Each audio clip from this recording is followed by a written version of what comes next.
Апостолы Иисуса Христа — это величайшие люди, которые выполнили волю Господа и дали твердое учение для нашего времени. Поэтому каждый священник должен стоять на правильном основании, полагаясь на учение апостолов. Апостол Павел, он написал больше половины Нового Завета, и Господь через благодать Божью, через откровение, которое посылал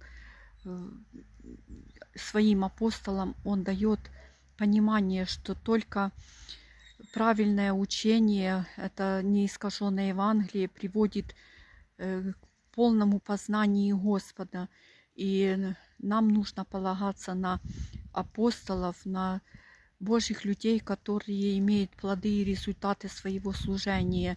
И каждому из нас нужно понимать, кого мы слушаем и что мы слушаем. Сейчас в наше время очень много мертвых церквей, и люди проживают свою жизнь также и не позная в полноте Господа, и не освободятся от проклятий, от болезней.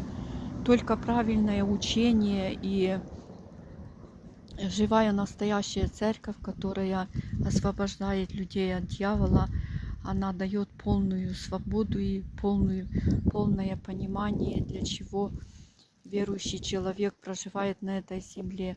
Поэтому каждому из нас нужно иметь твердое основание и правильное учение на основании апостолов Иисуса Христа.